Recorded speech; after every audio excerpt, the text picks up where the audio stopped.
Quiero empezar diciendo que no soy ajeno a esta obra, tuve mis etapas como todos, pero lo podríamos representar en 3 fases. Fase 1, el pequeño Camfrey, con 8 años o algo así, mirando las ovas viejas de JoJo diciendo: mira papi, se cagan a piñas con bichos en la espalda. Eso está recopado, hijo. me decía mi viejo y yo le decía: sí papi, de grande quiero ser como Dio. Fase 2, el Camfrey adolescente de 14 años que decía: esto y esto es basura o mediocre porque la hermenéutica de los elementos justapuestos son equivalentes a la pija de... Y en fin, inmadurez galopante, ¿no? Todos tenemos derecho a equivocarnos. Justo después de eso fue cuando maduré, en el momento que me di cuenta que una obra es buena siempre y cuando cumpla con su propósito. Y bueno, entonces llegamos a la fase 3, la actualidad. ¿Qué es lo que pienso ahora? Amantes de los chistes homofóbicos, pongan sus manos en ese botón de dislike, porque yo ya sé que la gente se va a volver loca con lo que voy a decir. JoJo's Bizarre Adventure es... realmente muy bueno. Ya decía yo que la industria del manga necesita más historias donde un vaquero liceo utiliza un caballo para desplazarse las uñas como arma principal sin convertirse en algo ridículo. Quiero decir, tenés al bicho feo ese Boku no Hero y al hombre que... a ese tipo. Pero ninguno de los dos utilizan un caballo para desplazar. Todo empieza cuando...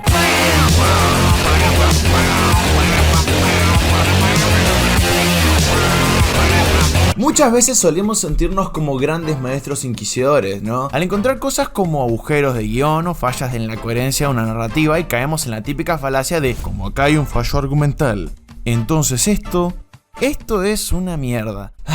La idealización del libreto de una historia lleva a los típicos errores de siempre. Que un guión no tenga errores argumentales no significa que sea bueno. Una historia sin errores puede hacerla técnicamente perfecta, pero así también desabrida e insípida, porque lo más seguro es que carezca de momentos de genuina emoción. ¿Se imaginan una saga de Freezer sin Super Saiyajin?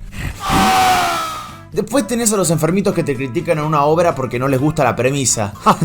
Y bueno, ahí ya tenés un problema clínico. Así que, chicos, no se burlen de las personas con discapacidades mentales. Está muy mal no eso. Se hace, no, muy mal que se burlen así. A la hora de criticar el arte, generalmente no se tienen prejuicios, o al menos no con el arte convencional. Yo nunca escuché decir que el arte da Vinci, por ejemplo, es malo de entrada. Lo mismo debería pasar con la música, las películas, las animaciones y los videojuegos. ¿Y eso pasa? Y... no. Este problema viene por la mala gestión de los que realizan la crítica, que está hecha por periodistas o críticos pedantes que califican el arte con numeritos o estrellitas como si de un examen se tratase. El arte no se critica de esta forma, merece ser estudiado de manera independiente, pero aún así tampoco pretendo decirles el cómo criticarlo. Me explico. Para empezar, en la crítica artística tenemos los marcos teóricos, unos parámetros preestablecidos con una infinidad de posibilidades. Por ejemplo, en condiciones muy específicas podríamos decir que Peppa Pig es mejor que Evangelion, Fairy Tail mejor que Full Metal Alchemist, o incluso podríamos decir barbaridades como que las películas de Marvel o DC son buenas de verdad.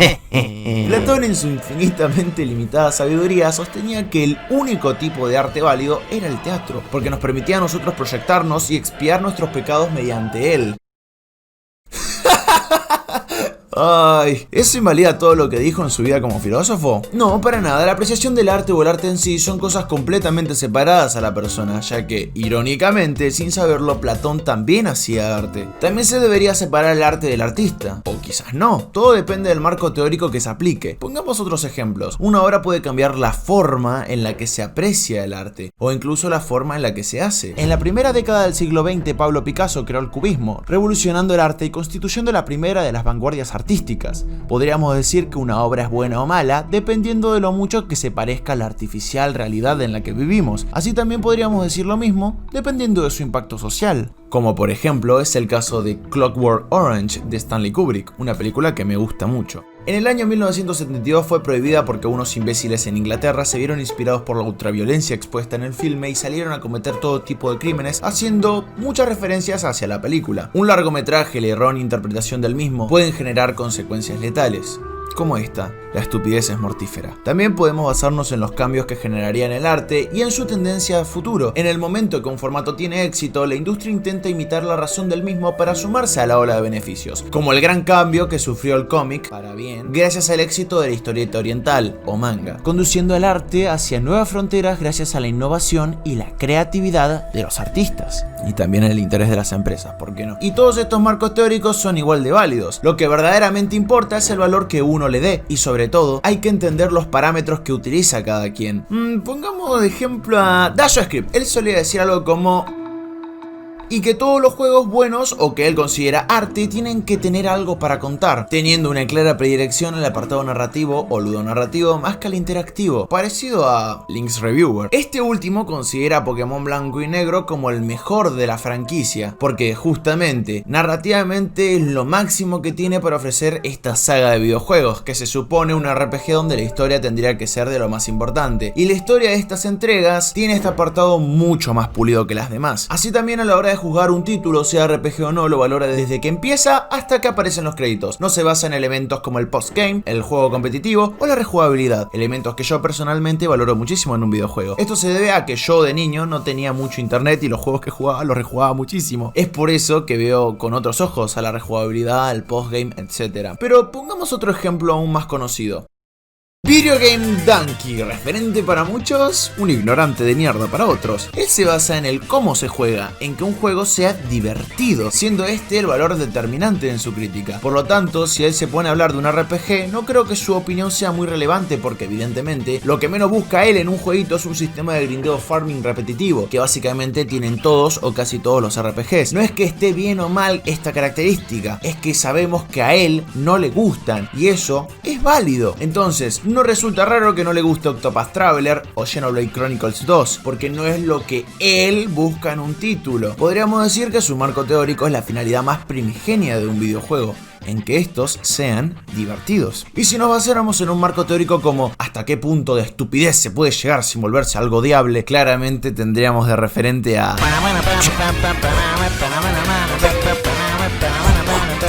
Si sos el típico estereotipo de eterno adolescente edgy que dice: ay, no me gusta esto porque no tiene estilo. Entonces, como no me gusta cómo se ve porque no es estilo sobre sustancia, es malo porque lo digo yo.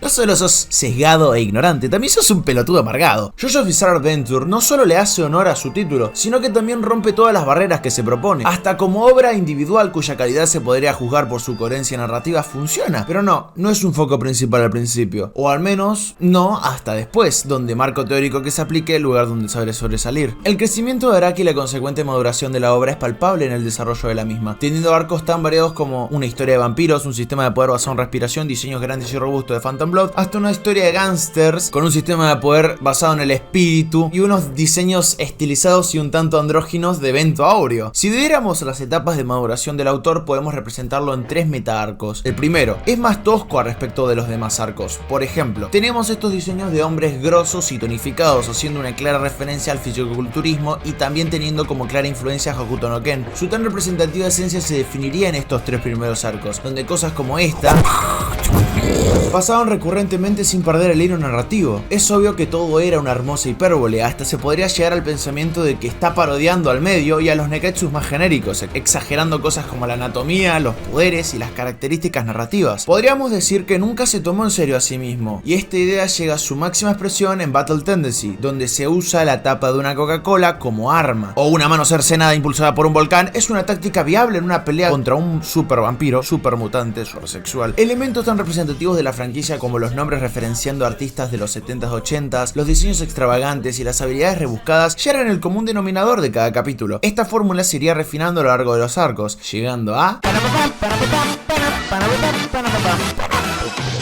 Es mucho más tranquilo y calmado, pero también más rebuscado e innovador. El apartado visual es cada vez más vistoso y refinado, sin dejar de ser brutal y desenfrenado. Y no solamente se limita a mejorar su dibujo y arte, también mejora la narrativa tratando temas más serios, con maestría, dejando menos huecos argumentales y utilizando una sutil simbología que definen los arcos. Ya no hay tantos errores como los famosos Araki Forgot, pero con tanta evolución, llegó a un punto donde lo que había escrito siendo más joven lo condicionaba por sobremanera a la hora de idear nuevas historias, y ahí es donde ocurre.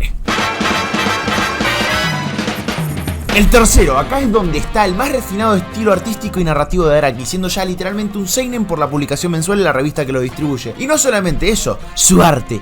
Amigos, su arte se expuso en museos de prestigio mundial. Ni Miura logró eso. No quiero dar muchos spoilers, pero Steel Barron es considerada una obra maestra por el público y la crítica. No solo es entretenido, también trata temas muy maduros de manera solemne, con un arte magistral y una narrativa delicada y dinámica, como un lisiado montado a caballo. Sí, aparte tiene unas uñas. Y bueno, después tenés a JoJo Alien.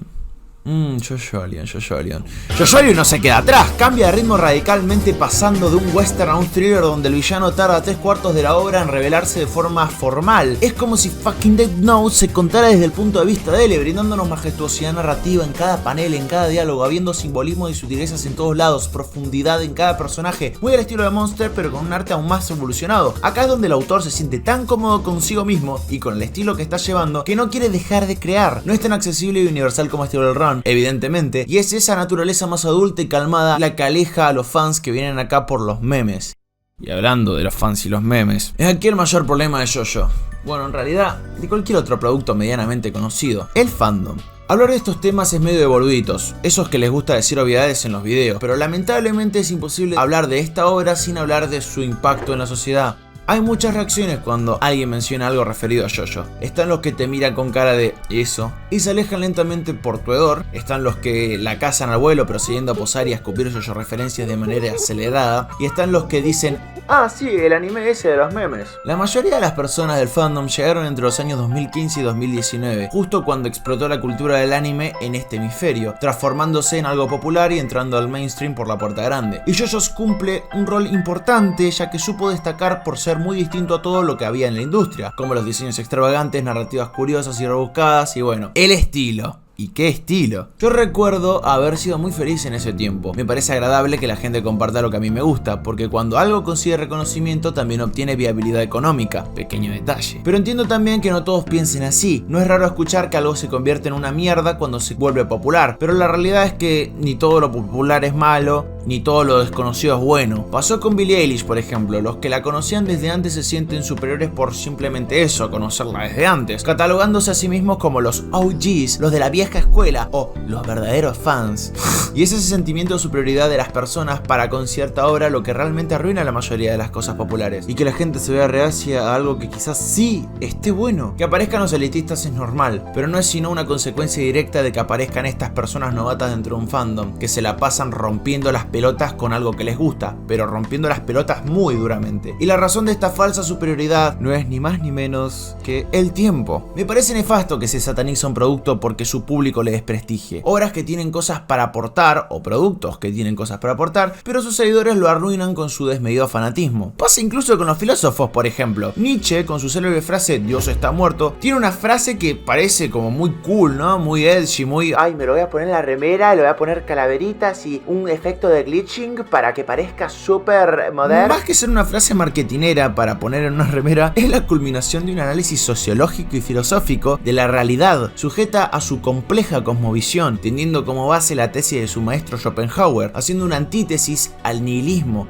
que había establecido su maestro. Y bueno, lo que pasa es que la filosofía es un tanto esotérica, para decirlo de alguna manera. No es algo para todo el mundo. No es para alguien que adjudique todo su conocimiento político a los memes, a la típica jaja, equipación política es mierda porque lo dijo mi página de meme favorita. Jaja, sí, mucho texto, don comedia, papu, meme Los Simpson, Pac-Man, XD. O también tenés aquellos que se creen superiores por no interesarse en la política. Lo más gracioso es que después los mismos chabones saltan a decir: ay, ¿por qué volvimos a la fase 1 de la cuarentena? Ay, ¿por qué el pan sale más caro que ayer? Ay, no me interesa la política, soy un rebelde.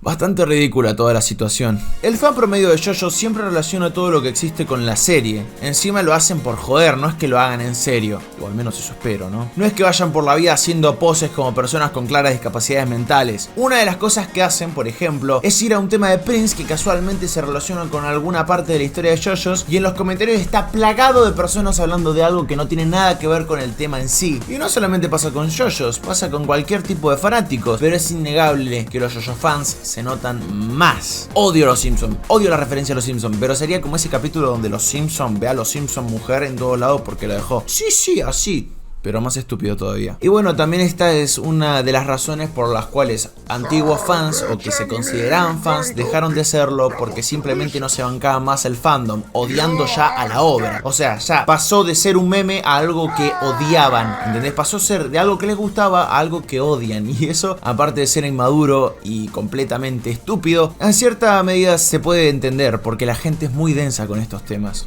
Bueno, Frankie, pero lo que estás diciendo no tiene nada que ver con la obra. Sí que tiene que ver, ya que es por esto que mucha gente se ve reacia a implicarse con ella. Y también es por este tipo de personas que se tiene la falsa creencia de que es una mala obra o que es mediocre, como le dicen. Y no es así. Y después viene un alguien con mínimo peso en la farándula de YouTube a decir cosas como: el libreto no es perfecto y acá hay un agujero argumental porque no explican todo y que todo se basa en ese simple concepto, que toda obra se ve obligada a ser seria para ser alabada por estos payasos. Y mira, para mí sería el equivalente a que criticaran el porqué de la hermenéutica aristotélica bajo lineamientos no dogmáticos de la dialéctica socrática no parece cuajar con la narrativa visual de los personajes de Dora la Exploradora.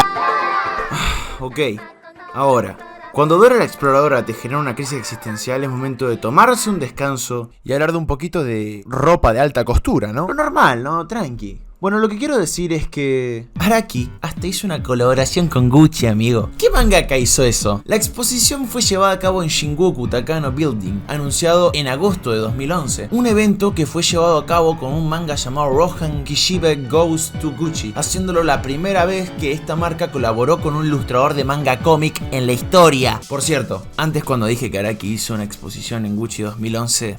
Bueno, es cierto, perdón, he mentido. ¡Hizo! No es chiste, no es chiste. En 2013, en colaboración con la directora creativa Fea Giannini de Gucci, una grosa que mantiene pero esta el cómic prestigiosa ese marca de mierda allá arriba, hicieron que en más de 70 locales de Gucci de todo el mundo se exponga el segundo cómic colaborativo, Jolene, Fly High with Gucci. Y guarda con esta, un datito más. La primera exhibición fue en una franquicia importante de Gucci, en Florencia, Italia. Tranqui. No solo hizo todo esto, también hizo escuela. Hay un legado muy evidente, como cuando se expuso su arte en el Louvre del 2010 en Francia, o cuando fue parte del Centro Nacional de Arte de Tokio para celebrar su 30º aniversario en 2018. Esta fue la segunda vez que se realizó una exhibición personal para un mangaka en este museo, siendo el primero Osamu Tezuka, el creador de Astro Boy. Es un legado que no se limita a patrones preestablecidos que se sabe que funcionan. Esos libretos que no tienen una pizca de gracia porque no aportan casi nada nuevo al arte. Es una narrativa atrevida que no tiene miedo a hacer el ridículo porque sabe que no hace falta tomarse en serio a sí misma para ser buena. Y que siempre tiene algo interesante para contar, para mostrar o para transmitir. Aún así tampoco creo que sea la perfección artística. Para mí es una hermosa imperfección hecha arte,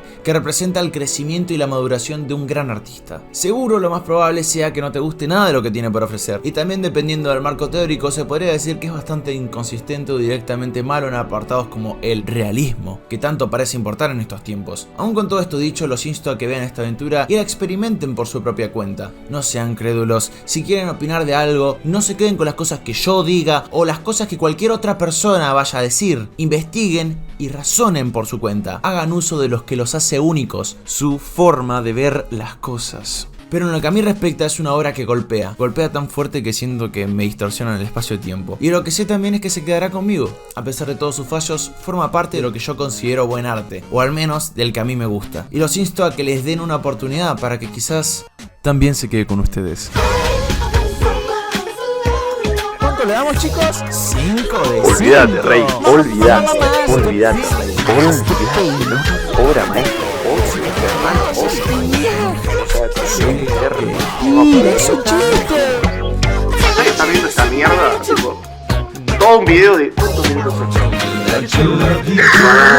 18 minutos de un pelotudo. ¿Quieren leer arte? Lean Mao.